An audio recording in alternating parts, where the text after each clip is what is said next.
they would have the right to search that computer. So anything you were doing on that computer, also any accounts that you logged into from that computer would also be fair game for investigation. A legal problem in another part of the company can lead to them going through all your stuff.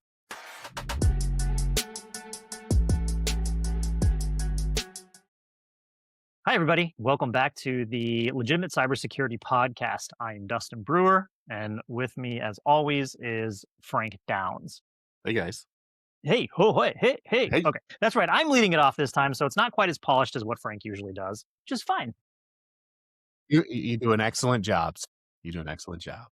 So today we're actually going to talk about the tools that we've used throughout our cybersecurity careers, how they've kind of defined our careers, and where we kind of see the new tool sets going. Now, we tend to talk a lot about AI nowadays, especially, well, with everything. It doesn't really matter. If you're talking about cybersecurity, if you're talking about making music, if you're talking about creating any kind of new content, AI is going to be involved, including with business content, right? So we decided to kind of go back and talk about the tools that have defined us, because these are also the tools that are now being used as the training models for training these new AI, agentic AI, or just regular LLM models that are giving us information on how we should run our cybersecurity programs.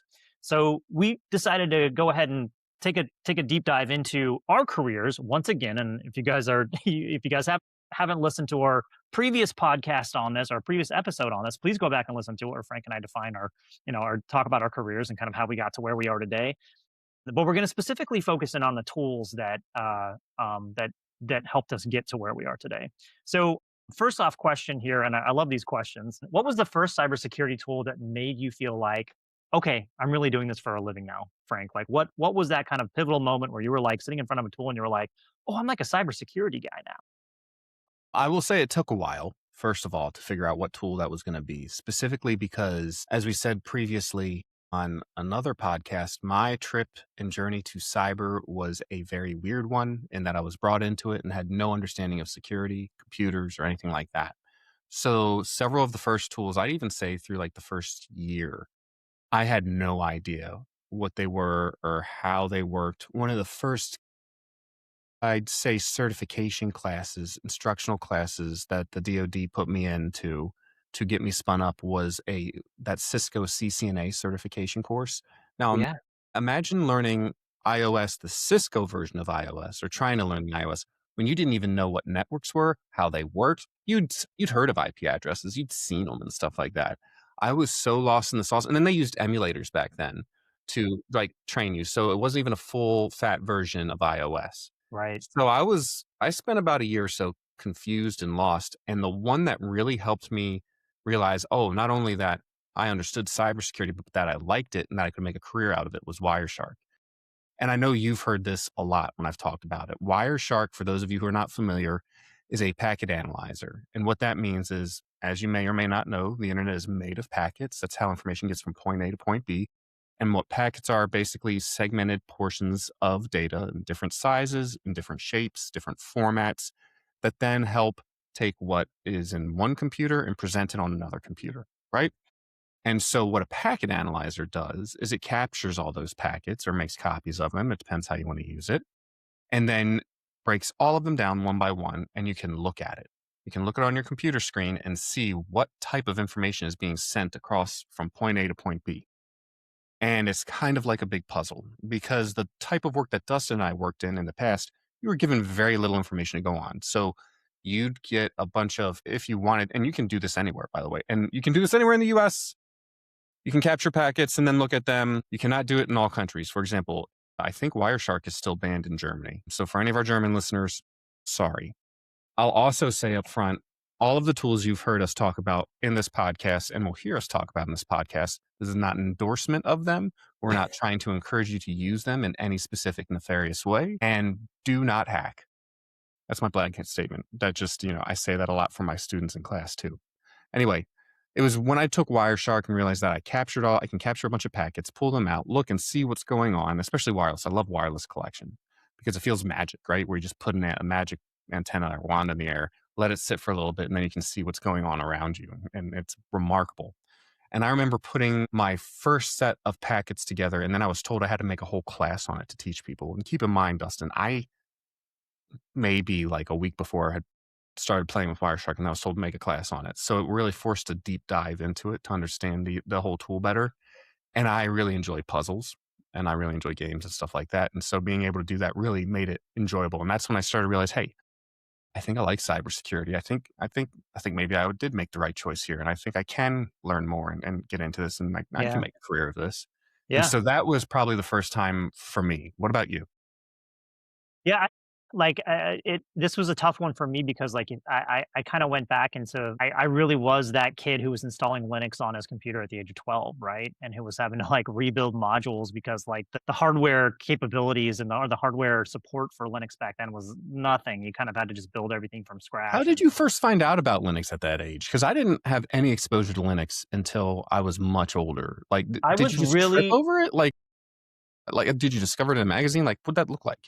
No, so I grew up in in kind of an epicenter of the aerospace defense industry, right off the east coast of Florida, right over by Cape Canaveral. So I grew up in that area, and like Northrop is there, Harris is there. I mean, L3 Harris now I think is what it's called. L3 was there. Like there were all these companies that were kind of there, and so the people in my community were all programmers, and they were all they had something to do. They were engineers. They were people who kind of worked with these systems on a regular basis. That's actually how I got introduced to it. I was super into programming when I was a young kid. Basic, a GW Basic is what I was using, which is an old version of Basic that was for DOS. I think it started in a DOS 3, maybe even earlier than that. That's just the version I had on my 286 computer. And I know we're gonna have a lot of people here who are like, "Oh, you use Linux? Well, I use Yeah, BSP you Unix picked a and blah couple blah fights blah." inadvertently already. There's a few Yeah, people who are going to be all right.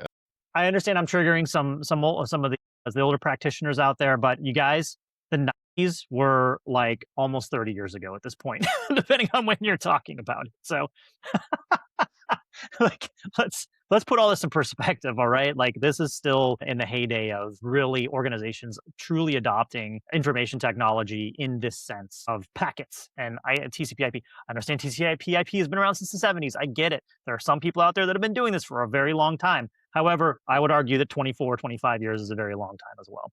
Anyway, my point, going back to it. So that's kind of how I found out about Unix, and that's Unix originally, and then obviously Linux. Once Linus started working on it in the mid '90s, maybe it was early '90s, and the mid '90s is when like you started to actually see distributions kind of coming out and supported distributions and all that good stuff. And so I do remember the Linux command line being like, wow, like pinging, like super simple, right? To ping and get a response from a server across the world.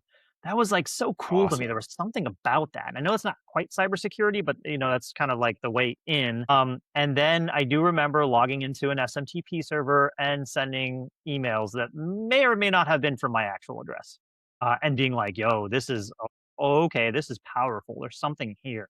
And I kind of clicked something in my head, and I was like, now again, I wasn't doing that for a living at that point. That was just me being a teenager and screwing around and, having a good time, I guess, on the internet. But instead of going on dates and, meeting girls and stuff like that, I was doing Why would you want to? Why would you? yeah, yeah, I mean, girls I know, can't see across the world. I mean, they can't stream videos, and fair enough. And I do kind of remember, like, I don't know. I guess I shouldn't get too much into it, but I do kind of remember feeling like I was part of a bigger community online than I was in my local community, if that makes sense. And it does. I know that's a problem nowadays. Like it's we're all getting into our own echo chambers with everything. But so anyway, back to like where I kind of finally realized this is what I'm doing for a living.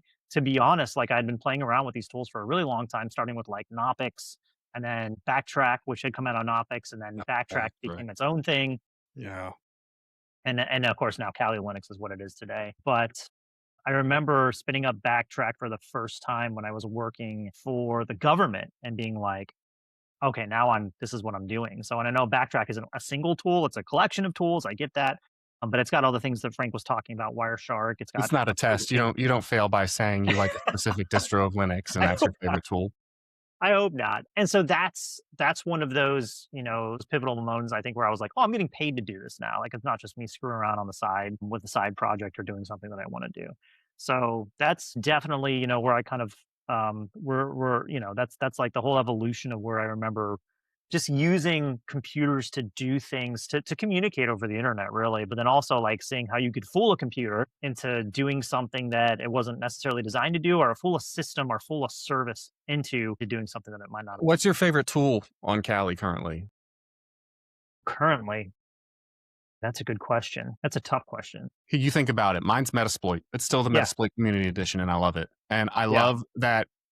And for those of you who do not know, Metasploit is, I mean, it's almost like a collection of tools. Do you want to put it that way? It is a platform through which you can exercise several different exploits against different systems. So it's basically the main hacking tool in the main hacking system that you can use. And the reason I like it so much is because there's a community edition. When it was sold, oh man, does Rapid 7 own it now, I think? Rapid When 7 still owns when it, it yeah. was it started as a community tool, and when it was sold to Rapid 7, the requirement was that there still had to be a community edition always available. And so as a result, you never have to pay if you really want to get deep in the weeds. And it is command line, it is terminal, so it's a lot more unique to use. Let's Mhm. put it that way. It's not as user friendly, but you always have this capability to perform bleeding hacks if you want to, using just the community edition of Metasploit. And I really like it. I think it's super fun. Yeah, I think and that's a great one too, and you're absolutely right. That is still kind of like the bread and butter that's used by a lot of offensive testers out there. And to be fair, possibly some just offensive, some just nefarious folks as well, right? Like it still is. It's still a great framework to use when you're trying to automate, if you will, some of the attack capabilities. Right, you're trying to automate some of the mundaneness out of just sending hexadecimal through a wire, right?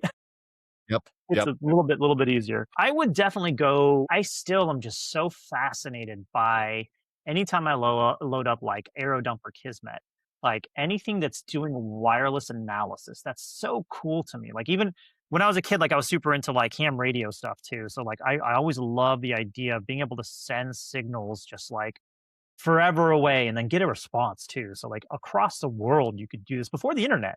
You could do shortwave radio that would bounce off the ionosphere that would go talk to people on the other side of the world. It's amazing, right?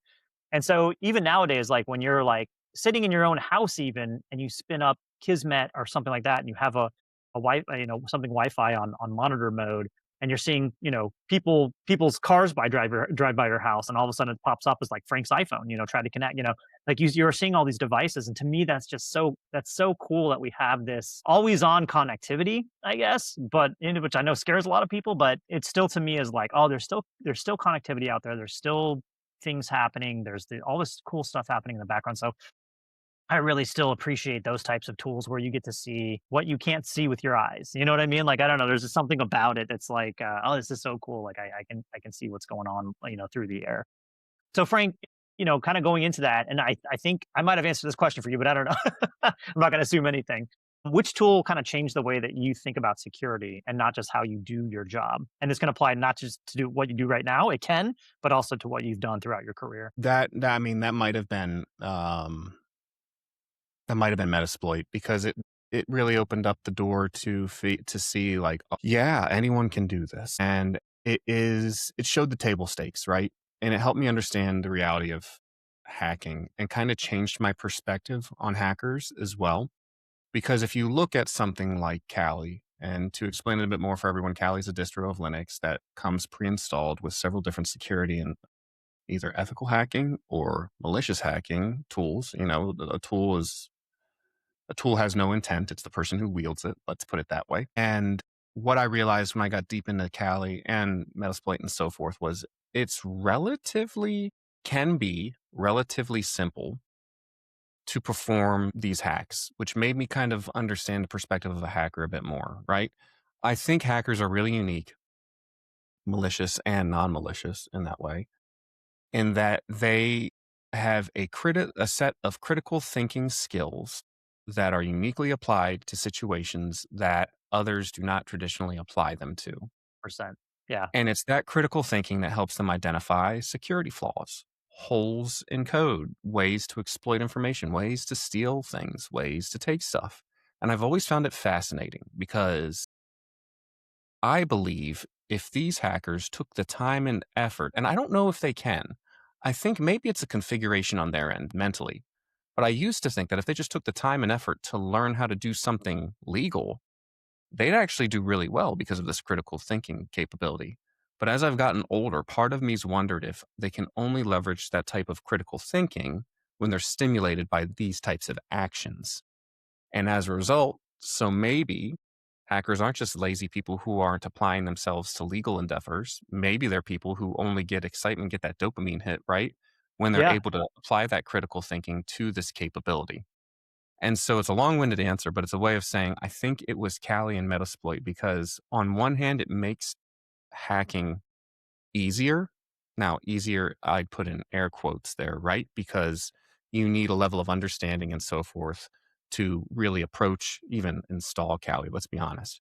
But once you have everything installed and you have an understanding of the basics, you can do a lot of interesting things with with a pre-installed version equivalent of Windows, right? You know, Linux is Mhm. not Windows, it's all that, but you can literally have an operating system that will give you the keys to the kingdom to really do some interesting stuff. And that's where I think it kind of changed my perspective because I realized that hacking, exploitation, all these things, when we're talking about cyber incidents and we're talking about cybercrime and so forth, is both easier and harder than it looks. It's definitely more boring than it looks on TV. Just give you a heads up there. It's 100% more boring and takes a lot more time. But it made my perspective kind of change on the approach. And I would say that was kind of eye opening for me in that Yeah. regard. Yeah. Yeah. What Yeah. about you? What was yours? Well, real quick on yours, like there is this, there is, there are empirical studies that are happening, and I know a colleague of mine was working on this as well. He was working on his dissertation at the same time I was, and he was specifically looking at like the psychological effects, or actually, I'm not 100% sure what he was looking at, but I know that he was looking into cyber operations and how it makes the operator feel to be inside of like another system, and doing the things that Feels they're doing. good, man. Feels real Yeah, good. it is. It is a bit of a rush, and it's interesting to think about it in that respect, right? And so there is like this whole cyber psychology field that's kind of blooming right now with some of the media attention it's been getting with like the NCIS shows that have are specifically cybercrime division, like You know, whatever it is. NCIS has been on, I think it's on the air it's been over 20 years now. I think it's been close Yeah, to 30 years. Hold yeah, on. Hold on. not quite as long as The Simpsons, but And all I can think is like, who's still watching NCIS? Who's doing this? How many people are still watching NCIS? I mean, now mom, I know the demographic of NCIS. I know like, we know who's watching NCIS, but it's been on since 2003, like almost yeah, 25 years at this point, yeah, it's NCIS. amazing. And I'm convinced that NCIS is going to keep going and keep growing strong until the very last boomer dies. And that's when they'll finally be like, you know what? It's time to turn it off. And then they'll still Time to probably hang up have our some hat. like, yeah, then they'll still have it on like one of like the three remaining cable channels, right? Where it'll be like TNT knows drama. And by drama, we just mean NCIS. Watch NCIS from 10 to 2, then 3 to 8. And then it's bedtime for you because you're clearly too old to be up watching stuff past 9. So, They'll do a reboot with like like MacGyver, where it was trash because they're like, I've got the special thumb drive, plug it in, it'll do everything for you. MacGyver didn't even need a thumb drive. He had a paper clip and all he go. needed was a roll of wire, a banana, Yeah, yeah. A side whatever note, this is else, and then he a could complete make a bomb tangent. out of it. I was watching an episode of MacGyver like last year, maybe 2 years ago, where he had to get the special data for the Phoenix Foundation. He's like, I got it off the computer. And he pulled out one of those big, not even like what was it, like 8x10 floppies that was like whoosh, almost a foot long. He's like, here's the data. Let's make sure it made it. And it was like he took it out of his vest pocket and it took up the whole vest when Yeah, he pulled it right. out. That's Yeah, how old MacGyver is at this point. I'm talking about the real MacGyver with Richard Dean Anderson, for those of you and listening. it only held like 125 kilobytes, by the way. Yeah, exactly. Not even, it only got the blue. It didn't get the print, right? Not half the 1.4 blueprint, megabytes. just the Yeah. blue. Yeah. Yep. Anyway, sorry, please continue. Oh my What goodness. was the tool that changed your entire perspective? That's what I was trying to think about. For me, it's the reverse, Frank. So, like, I was really into obviously the offensive side of security at a young age. So I was using all these offensive tools. I think the first time that like my mind got switched onto something else is when I went into a SOC and I started working for a SOC for a little bit, and I was Snort, and I was like, Snort. Hey, that's a good pick. I like it. yeah, I was like, so we can write these rules, and it's going to find, these patterns that are going on in these packets, and it's going to alert us, and then we can go in and look at it. And you can, like, depending on how you have Snort set up and what it's reporting into, Squeal was the drug of choice at the time, which was a GUI that would ingest data from Snort. But why don't you explain snort and squeal for those who are listening just in case? Yeah, yeah. So Snort is it's basically a passive monitor on. It puts a passive sensor somewhere on your network, and it listens to all the packets going through. And then, based off of a rule set you have, it will find packets with specific patterns in them that may or may not be nefarious in nature, right? So it could just be something as simple as like, oh, someone's running a network scan on you. Could be something like someone just sent a PS exec command through your network, and it looks like someone's on trying to run bad commands on a box that's on your network. From there, then reports it back to you, and then from there you can do whatever you want. You can say, "Oh, false positive," escalate, whatever it is you need to do. Do some computer incident response from that time. Feel was basically a graphic user interface for this, where it was. I don't know, and again, I don't even know if I'm pronouncing it right. It's how we pronounce it is SQUIL. I think squeal is how we pronounced it. And so that was like a Java. I think it was like a Java written GUI for anything for Linux or Windows or whatever it was. But I do remember it being like, wow, this is like super clunky even then. Now, of course, you have like Hibana, Elk Stack, Elastic Stack, sorry, that is more of a web UI that can kind of ingest all this data, and you can do multiple things with it now. I mean, it's gotten way more expansive since I was last in a SOC almost 20 years ago now, but aging myself out a little bit here. But Wow. No, no, you're in a no, not SOC 20 at years ago, work. 15 years ago. Back in Yeah. 2023, we just didn't do SOC work in that SOC. So there we go. Yeah, there you go. And so for me, that was like flipping it, and I was like, oh, okay, these are how they would catch me if I was trying to do something, or this is how they would catch an offensive security tester or a hacker if we were trying to do something, and like going back and forth and seeing the types of alerts that would really pop up, because it wasn't just if someone was hacking, it would also be like if you were violating end user policy. So if you were looking at a website you shouldn't be looking at on a government system, like things like that would pop up. And I was in the military at the time. I was an enlisted person, so we'd have to call people and be like, officers who were higher ranking us, and say, "Hey, sir, can't be looking at that. I Can't know be it's doing that. lunchtime. I Can't be know it's searching. Oh, yeah. lunchtime, That but was this my is favorite when government." they're like, that's my favorite. They're like, it's lunchtime. It doesn't count. It does. Yeah, It no, it does. definitely does. And user agreements, and also just like certain things on a government computer are not okay at any time of day. Remarkable. Remarkable things they did. And so there was always that, I was like, oh, okay, like, and that's where I kind of started to meld into more of like policy, how things work holistically, what cybersecurity looks like, not just this kind of narrow vision of what offensive security testing it is. Here's the tool. It's going to show you what's going on the other side, who's on the other side, who's trying to defend the network, and network defense. That was always because I was always like, I don't know, like write a firewall rule or something, stop people from doing that. Fix your security flaws in your software. Do vulnerability management, and that's it. It's like, no, no, no. There's this whole other side where it's you are monitoring for these things because you need controls in place for things that you can't make those configuration changes, or things that you can't upgrade. You brought it up, and I want to ask you this. What do you think of people who use their work computer for personal stuff? Like, I am consistently blown. My mind is blown by like people I know just around town, my neighborhood and whatnot. Where I'm like, oh, I can send you this. They're like, yeah, send it here. I'll open it. I'm like, do you have a computer? They're like, yeah, my work computer. I'm like, what do you mean? Well, like, no, like your personal. Like, no, I just do everything on my work computer. I'm like, you do what? You do what? And like, I don't know if it's just like absolute confidence in that everything they do is fine, or whether they just don't understand what can be done to see what they're doing. Like the amount of monitoring that right now that happens with all types of work. And that just because that can be done, by the way, doesn't mean it is being done. So people listening here and freaking out. Well, you probably should freak out if you're doing something on Yeah. your work computer that you're concerned about, but Yes. that doesn't mean that it has been caught. So stop it. Stop it It- right now. it- But like, what is up with this?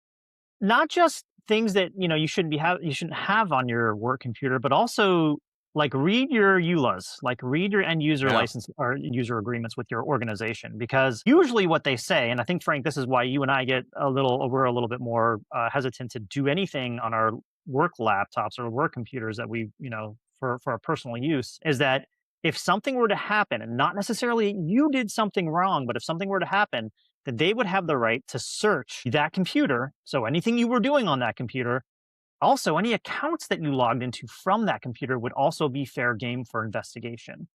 something to really think about here, right? Because you don't necessarily like something happens that's completely out of your control, and you log into your A personal legal email like problem in once. another part of the company can lead to them going through all your stuff. Yeah. And so I think that's where you and I, like, obviously, we're security minded folks. Doesn't mean we don't make mistakes or anything like that, but that's where we're a little bit more guarded. And honestly, like that's where the whole culture of cybersecurity comes into play. Is explain to people like, hey, this is what this means. Do you really want your organization to be able to go into your personal email for any reason? If the answer is no, then and I know some people are out there like, well, I don't do anything bad, or it's not about doing something bad or wrong. Congratulations. Great Yeah, job. but it's not about doing something bad or wrong. It's about just like privacy in general. And like, yeah, I don't want my boss to be able to see like private messages between me and my wife or me and another, organization if I'm looking for a new job or like whatever that is, whatever that might be. Like, oh, I didn't know, or, I didn't know you thought I was a jerk, Dustin. Like whatever it is, right? Michael Scotting it and searching through employees' emails. First of But all, you you're shouldn't right. have to go through my email for you to know I think you're a jerk. I'll make it pretty clear when I'm talking to you.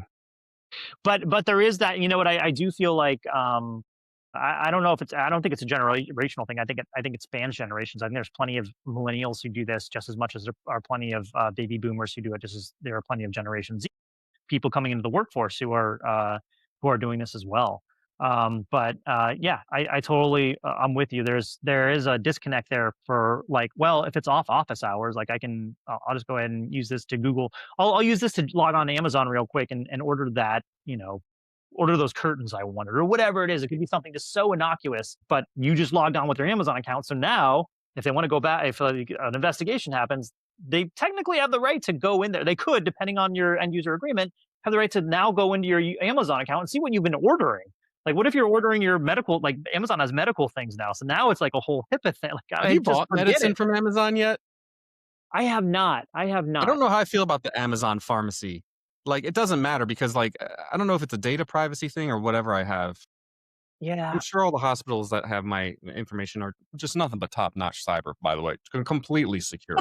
Yeah, right. So I should probably just give it to Amazon instead to keep it more secure. But like, I don't know, something about pharmacy and Amazon coming together. Although that said, I don't know how to think about health anyway, because whatever we got here as a health system, this is just certainly not functional. But that's separate. it's not happening. And not to go too much on a tangent, but that's a great idea for another episode, Frank, is kind of talking about, small local hospitals, local healthcare facilities, why they are so terrible at security. There's a reason for it, right? And it's something to look into. And it's not that we're blaming them for it. It's just that when you look at the CIA triad and you look at what availability needs to be there for systems within a hospital, they have to be available all the time. So then you're really shifting your confidentiality and integrity capabilities there, right? So anyway, Yeah, that's for another episode. We for definitely another time. we definitely need to go into that. All right. So moving on here with tools, though, what's a tool that you loved early in your career that you'd probably never deploy in the same way today?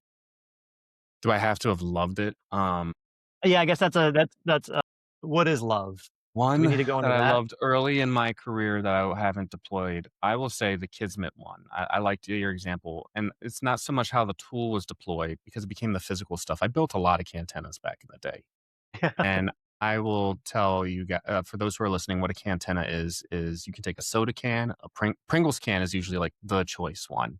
But you can take a coffee can, things like that, and if you have enough tools, you can build an antenna out of it, and you can build a really good antenna out of it and ensure that you can have a directional antenna. You can use a cantenna. I have in fact built a cantenna that has gone. I think the longest distance I had was what's the distance of Baltimore Harbor?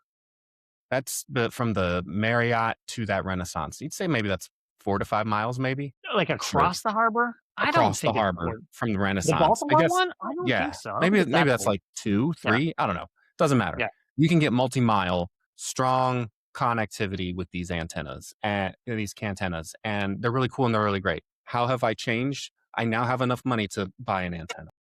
To buy a directional antenna. I can now just like I can go online. I can buy an antenna. I can buy an antenna that is directional and so forth. That I don't have to because building them's fun, but it can take with the soldering, getting the things together, and so forth. You got to eat the Pringles, so like it can take a hot minute. Whereas like if I can just buy an antenna now and plug it in and use it. That said, I don't have a bunch of directional antennas that I have to rely on too much anymore because most of my wireless work is at home. except for the wireless pen tests you have me run. And when I'm doing those, I don't necessarily need the directional ones. So that's what I'd say is a big tool that's changed in how I've used since I started. No more cantennas. There you go. It's kind of the same as in like, I don't try to find a way to stream videos anymore. Still legally, but I don't like try to find Tubi, like the weird places to find stuff with all the crazy commercials. If I want to see something, I can just rent it. Right? Same thing. Yeah. Like, I guess as I've gotten older and more established in cybersecurity, I have antenna money. So those of you looking for a good career to give you antenna money, check out cyber. If you need your antennas, what's funny is like I do remember being a super, super poor 20-something-year-old and may or may not have created built a cantenna so that I could get Wi-Fi from my neighbor because I didn't have enough money Yeah. for like internet service or anything like that. And also back And your then, like neighbor both gave it to you knowingly and was also in a contract with an ISP that allowed that type of sharing. I'm very familiar with that. yes, that's exactly what happened. And so I do remember building that and using cantennas like for that purpose. Well, yeah, totally with you on that. That's a really good example. And that's a good like physical tool example too. Like something that you would, that you might have built back in the day that you don't need to build anymore. Yeah. So similar. I don't need my lockpick set anymore. I can just, Yeah, I've usually got the key or I can call the person on the other side. Like, "Nah, nah, nah," and I'm not doing anything requiring a lockpick that's right. usually. So, I which is do have, crazy it's funny. I because my just kids found want this. to learn lockpicking now. Yeah, it's a cool, it's like a cool skill to have. I just saw my lockpick set. I just saw that it was on like our counter, our kitchen counter, and I was like, oh, that's neat. I know where that is now. Yeah. I still find parts of mine around the house. And I'm like, why Yeah. did I not keep this together? What was I doing? Yeah, you always like lose the like, oh Yeah. god, yeah. They're like flying all over the place. Oh my goodness. Yeah, this is a tough one for me because it's I feel like I don't do too much I do some offensive stuff, but I feel like I don't get my hands in the weeds as much as I used to. But I would almost say like Security Onion, which is a suite of tools Ooh, specifically yeah. for SOC stuff, right? Or at least for alerting. And again, it's got Elastic Stack built into it. It's got Snort built into it. It's got Wireshark built into it. It's almost like the opposite of Kali. I know we're gonna get some calls about this. But Yeah. to Yeah. You're me, making a lot of inflammatory statements for and people making, who've hey, been in you know what? cyber for more than 30 years.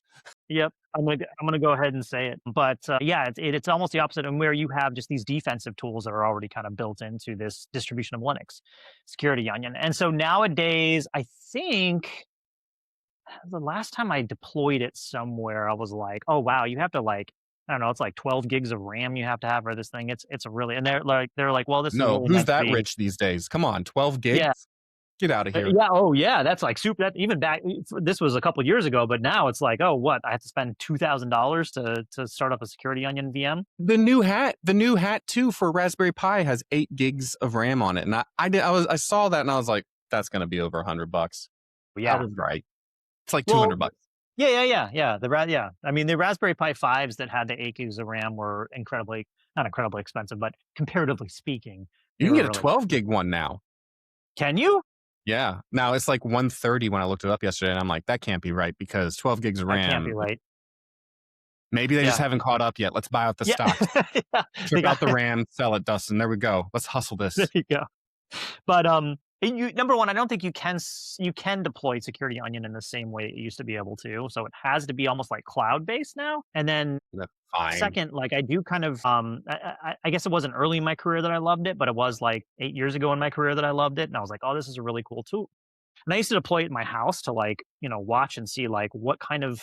The really cool thing about it was the Elastic Stack. You used to be able to. Snort would send the packets to your network, and if you had it on your DMZ, then it would show you kind of like the incoming traffic and what's going on. And so you'll be able to see like all these scanners that were out there on the internet, just like randomly scanning. Now it could have been something legitimate, like a Google web crawler, or your ISP checking in, or another ISP checking in on something, and just kind of making sure that you weren't running anything nefarious on your own network. Fine, that's whatever user agreement I agreed to for that. That's okay. But the really interesting thing was watching where these, kind of like the Nmap type scans that were looking for weaknesses in networks, and it would also geolocate those IP addresses that it was coming from. And so you got to see which countries were specifically scanning your network, my network as a private US citizen, like my network, where these like who am I? Like this is always the question we get is like, oh well, I don't have anything really important on my laptop, or like who cares about getting to my laptop, or who cares about getting my stuff? I don't need to worry about hackers. And it's like, but you're constantly being scanned by China, Russia, and North Korea. Or at least actors who are pretending to come from those At places, least, yes, the IP addresses, yeah. multiple PLA unaffiliated people might suggest. To be fair, or sure, yeah, that's the legal argument. You know what? I'm on a roll today with just making inflammatory Hey, I comments, so love we're it. gonna No, go ahead keep and going. continue it. I like spicy Dustin. But I used to love like deploying that tool on my own network to kind of see that, to monitor that kind of stuff. It was really neat to see that. Now it's very convoluted. Like, things are very convoluted.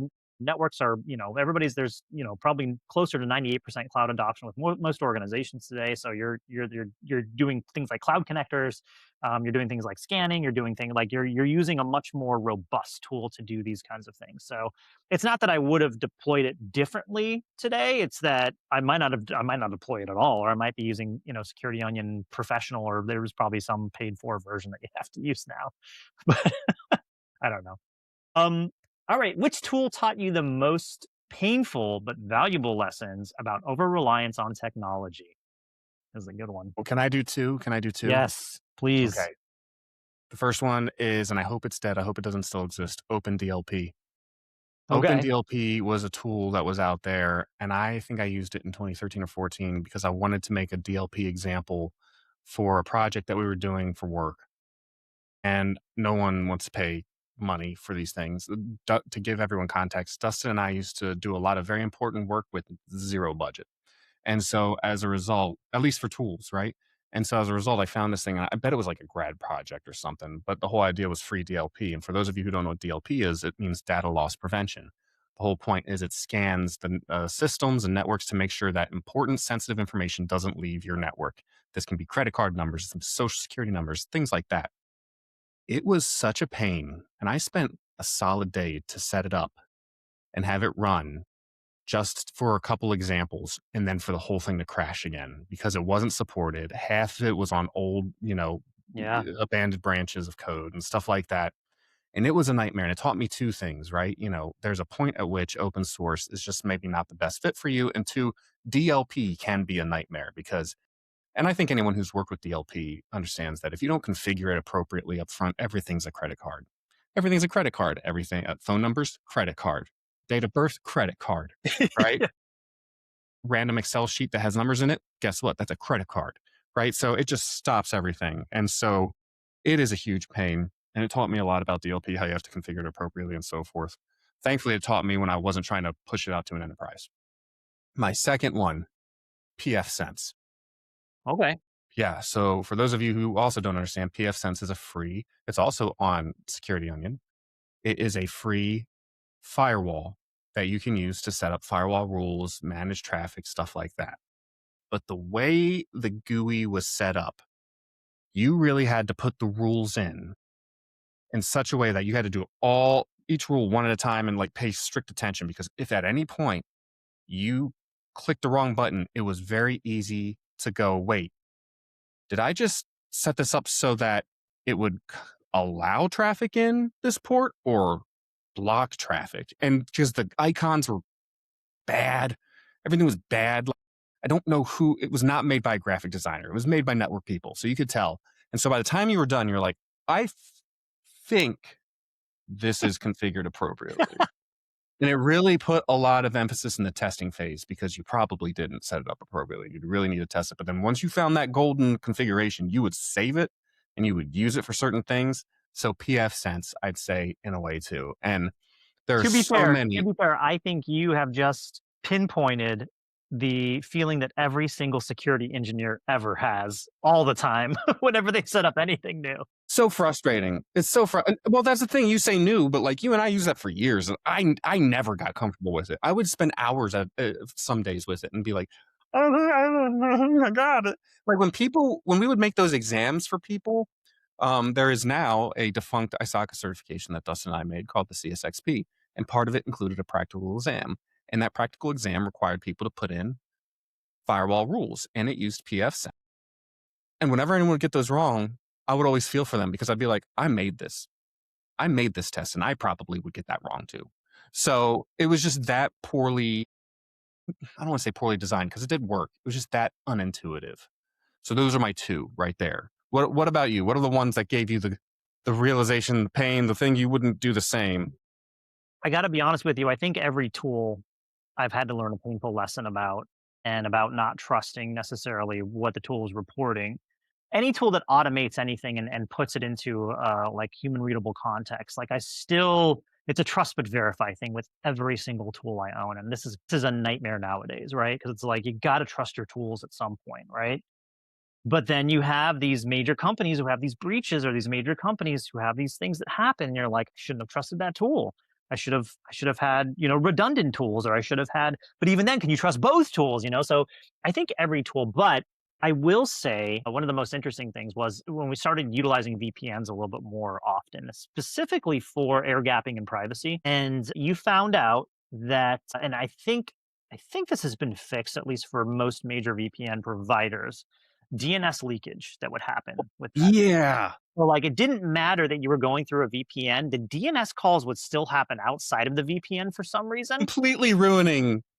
Like Any privacy that you thought was going on, or if any there's kind of, one protocol, okay, there's probably more important protocols, but up there high on the list, you do not want DNS leaking. yeah, it's because it still is something that's mostly in clear text over the internet, right? There is secure DNS now. I get it. There are a lot of people out there. I'm making more inflammatory remarks here, Frank. We're going to get calls. There's secure DNS now. So Oh, of yeah, there's course, Quad 9 offers secure DNS, I think, right? yeah. Which Oh, is yeah. nice. And I think there's plenty of other ones. And you know what's interesting about I got another note on that. Remind me at the end of this, but I think that was like, oh wow. And there was a way that you could configure it so that it wouldn't leak DNS, but you had to do that. It was like you had to go through and kind of configure that to make sure you weren't leaking the DNS. And for And those that real quick who are watching and listening, DNS is short for domain name system. It is the specific protocol that, as you know, the internet runs on IP addresses, but you don't type an IP address. You type a URL. It is the protocol that links IP address and URL together. So when this is leaking, people can see what URLs you're going to, what websites you're going to. With the goal of a VPN is to keep all of your traffic private, this is probably something that you really don't want to leak out. Yeah, 100%. And so, recently I have been testing out a private DNS, and I Which don't think I've one? mentioned what is the name of it. I'll tell you offline. Yeah. Got no worries. But anyway, I've been testing out this private DNS just to see, like, because one of the great things about it is it kind of acts like a pie hole in Yeah. that you can put in I like love my deny pie list, and hole. it has like an automatic like list of deny things to keep ads off your. And I think I might have talked about this before on the podcast, but I'm going to reiterate it again because I think it's important. There are certain websites that I cannot go to now at all because and before you're like, oh, what, porn, Dustin? No, not porn. Whoa, not me. I didn't say that. You do you, boo. No, the website. And by the way, there's nothing wrong with that. I'm just saying that that's not what I'm talking about. What I'm actually talking about is like really, once again, innocuous kind of things. Like you know how you look for a recipe, and you go to like a site that has a recipe, and they have to tell you like their fucking life story before they actually get to the recipe. Sorry for I first learned this recipe on the sun-dappled hills of That's Napa, right. Italy. I mean, yeah, the first time that I ever had this was like, bro, just tell me the recipe and tell me how to make it. Like, it's No, not. you need to know how her grandmother was an immigrant who came over and then hid this recipe, like, in the back fur lining of a specific coat. That would actually be interesting. It's not. It's never that interesting. Yeah, it's usually just like in the 80s. They figure out a really complicated way to say in the 80s. I woke up and had Captain Crunch and watched my mom make dinner. It's so long, and I actually feel like that's like some of the first AI generated content sometimes because it's so long, and it's so long because you have to scroll through and you get all these ads. But it was made by humans. With the private DNS stuff that blocks the ads, I get the dotted frowny face that's like, oh, problems loading this page, can't even load it because you're not allowing ads to be loaded here. And I'm like, wow. And then I think I told you this the other day is like me and my wife recently signed up for like first time ever, like we got a Costco card. And I was in Costco and I was trying to use their Congratulations. Wi-Fi. You are now a suburban white adult. Glad to be here. Welcome to the ranks, trooper. And so I was on their Wi-Fi and I could not have my private DNS enabled. It just was like it would not resolve anything. It was like Yeah, that happens. That happens at some hotels too. It sucks. Which again, why were they Airplanes, huge. Yeah, I could see that too. Yeah, I mean, like for like monitoring No, for I don't like it. security. I'm just saying I see. Yeah, I see it. I've had this problem for a while because I've had my Pi hole for over a decade now. So like I'm just like, yeah, I didn't want to go to that website anyway. F it. I don't care. Yeah. Like, Yeah.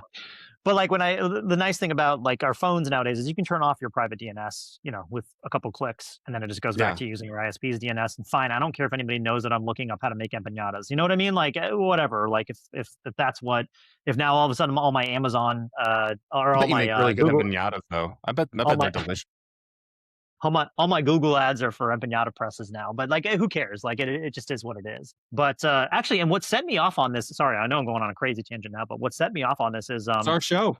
it's not like dynamic pricing, but that's the idea of it, where like a company will look at your search histories and see like, oh, Dustin's more willing to pay an extra 30 cents for a can of peas on Instacart than Frank is. So we're going to charge Dustin an extra 30 cents. And then Frank's more likely to spend a little bit more money on Costco rotisserie chicken. So we're going to charge him an extra 30 cents. So like That's all this getting kind of, yeah, That's getting a lot worse. If I you see the know. new, so in Walmart now, so for those who are not familiar, dynamic Yeah, pricing is something that has been around for a long time. The whole idea is, supply and demand. If something is great in sure. demand, low in supply, Capitalism, there is fine. prices. Yeah. Yeah, capitalism.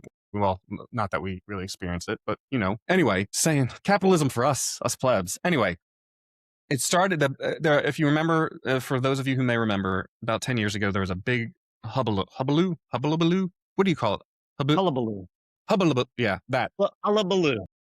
There you go. From Baloo, from Tailspin. Anyway, that if you had a MacBook, they would look at your user agent. Kayak would look at your user agent and identify that you're using an Apple system and would charge you a premium for the trips that they were presenting to you, because they said people who can afford MacBooks will clearly spend more on trips. It has gotten so bad now. Fast forward 10 years. Here we are at Walmart with all their new e-ink prices underneath everything. Depending on the time of day, Dustin, they will increase their prices. So right after work, like if you go in and buy eggs at the 24-hour Walmart and say like 4 in the morning, it's like a lower price. You go in at 4 in the afternoon when people are getting out of work, it's sometimes up to 3 times more expensive in the same store. And I got For to the tell you, same if this isn't product. dystopia, yeah, for the same product, for the same eggs, if this isn't some kind of dystopian nightmare, I don't know what is. Actually, I'm sure there could be much more dystopian nightmares that people really like to tell you about them these days if you don't believe what they believe. But anyway, Yeah. it's gnarly. Yeah. It is just it it it's enough to make, and then honestly, that's kind of why I started using this private DNS thing, because I'm like, oh, okay, well, I'm going to try to stop sharing so much of my information freely, right? Because your To ISP help can you get share the more consistent information. pricing. Yeah. Yeah, yeah, maybe I'll let you know if it starts working or if it's not working.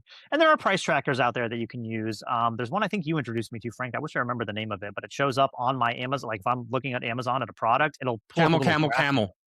Camel. Okay. Camel, It'll camel, camel.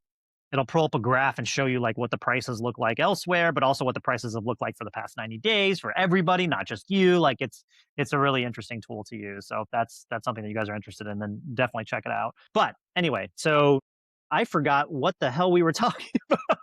What's whole talking most painful. So yeah, On that the leakage tail of end of DNS. that, though, real quick, I'll add, Yeah. if you're talking about price matching and price tracking, I just vibe coded a airline ticket tracker. So that'll give me little notifications and pings when ticket prices go down. That's always just like checking prices, but I had to Nice. anonymize it too to make sure that would be consistent prices. And then, yeah. So for those of you out there who like to vibe code, that's a fun one, especially if you inadvertently got tickets to a theme park and you really need to make sure you get the right pricing all the time. Anyway, go ahead. Take it away, Dustin. No, it's okay. I think our final question here to wrap everything up, and it's a good one. If you had to explain your entire security philosophy using one tool from your career, which would it be? It's a boring one, but I'm going to say it anyway. I'm going Oh, to go back. I Yeah, thought it it was is. good. No, one tool The that, tool is boring. Okay, I thought you meant the yeah, question it's was a boring. I boring was like, tool. damn, sorry, Frank. And you've heard me say this before, and I'm going to go back and say Wireshark. And I'm going to say Wireshark for a couple different points. First, it will give you the most baseline understanding of the internet, how it works, what it can do, how traffic gets from point A to point B, how basically, if you can understand packets and using Wireshark to understand packets and build a net map and understand what's going on, this is like the lifeblood of the internet here, right? This is what's flowing through the arteries and the veins of the internet. And if you have a basic understanding of that, and know how all that works, the rest of the tools and the rest of the concepts will come a whole lot easier. And that's why I then I still teach it to this day. An example of that is I've met too many people. I know you've met these people too. And the world needs certain people. So I acknowledge there's a quota. There's at least a quota of these people that need to be out there. But cybersecurity professionals who could not articulate what a packet is, right? And could not identify how the internet works. Now, there's a place for some of these people in the policy world and stuff like that. I get it. There's soft science, there's soft cyber to an extent. But I started to get really frustrated when I'd meet certain, people who've been in the field for 20 years or have their, came out of a master's program or a PhD program or something, still couldn't, appropriately articulate packets or the Yeah. OSI model, things like that. And I'm like, if you don't understand these basics, you're not going to be able to, we're going to not be able to solve a lot of these problems. And so I would say the tool there is Wireshark. And maybe it makes me sound a bit elitist and stuff. I hope it really doesn't. I hope saying understand Wireshark really well, it's super important, is not an elitist thing to say.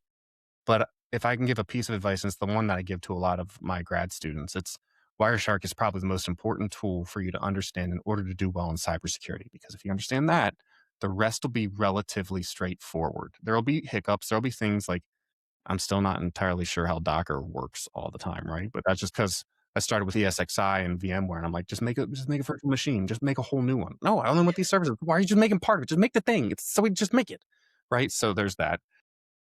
But I would say Wireshark would be my answer there. What about you? I agree 100% with that. I think that those in-depth technical tools, and not just used for like Wireshark was originally created to be able to troubleshoot networks. That's all, just to see like what kind of network, what kind of things were going through the wire, what kind of responses you were getting from certain servers to know if like, oh, my configuration's wrong here, or that's why it's failing. Like it's a really, really useful, robust tool, not just for security, but it's an important thing for security, an important thing just kind of teaches the basics of here's what a packet looks like on a network. That's huge. You're 100% spot on. We're gonna get so many comments from people, by the way, who are like, "Well, T-Shark and TCP don't." Yeah, we got the Yeah, T-Shark. thanks, Grandpa. I get it. Yes, those also. I'd also recommend those, but I'm not trying to make people kill themselves on their keyboard. Yeah, we are getting spicy tonight Yeah, right. on this podcast. So that's everybody, please comment. We'd love to read them, even if it is We get critical some very moments. interesting comments too. We So do, yeah. we try to And we reply to do read all of them, them. and we Yeah. do read them. So I think kind of coming out of that, one thing, and I wouldn't say this is recent, but it's definitely evolved for me. I would say that OpenVAS and the original Nessus scanners Ooh, I forgot. were Yeah. pretty big, and they still are something that basically we're doing the same thing today. I love OpenVAS. Good Now, pick. we're not necessarily running network scans every quarter, and that's how we do things anymore. We have like agent-based scanning. So basically we're getting, reports in every 4 to 6 hours, depending on the tool you have. And like, we're getting much more up-to-date information. But one of the things that like this kind of comes to what you're saying, Frank, because it really ties that technical point to the GRC side, to the C-suite side. Because what you're looking at here is you're looking at true measurable vulnerability data for your network, for your endpoint devices, for whatever's in your infrastructure. And then you're able to take those numbers and you're able to look at them in a meaningful manner to then say, month after month, how are we doing? Where do we need to focus our efforts? Where should we go for very specific things like vulnerability management? But also, that's how bad guys get footholds in the networks, right? Is vulnerabilities. So, and don't get me wrong, I know usually it's a human that's causing the issue, but that's a vulnerability too. So where do we need to put our efforts? Do we need to put it in training, or is there something technical we need to be looking at? How are we doing with our technical side? Here Right. are some numbers that we can actually take. Here is data-driven results that we can look at to say, here's where you should be paying attention. So it's that bridge of like, this is a very technical thing. And sure, I get that a CEO doesn't care about how many systems you patch this quarter. I get that. Okay, I don't want to see any comments about that.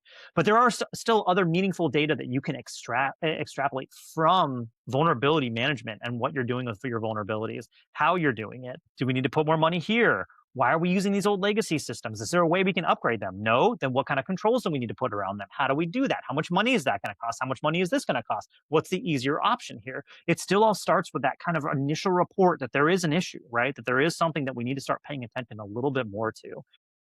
And then, so it's that really great gap between technical and business that I think is just so important. And I don't think it's overlooked. I think it's something that's there. I think it's still a pain point for a lot of organizations because it's like, how much more money do we have to spend on this? And the answer is, well, if you want to keep doing business, you got to spend money on it. I don't know how much I money, agree. it depends on your organization, but it's still an important thing. But anyway, okay. So thank you all so much for joining us. This was a long one, but I think it was a good one. Frank, thank you so much for your answers. Very insightful as always. Well, I get to say it. I get to say it this time. You always get to say it at the end. Go Keep ahead. on cyberin. Bye. Have a good week, everyone. All righty.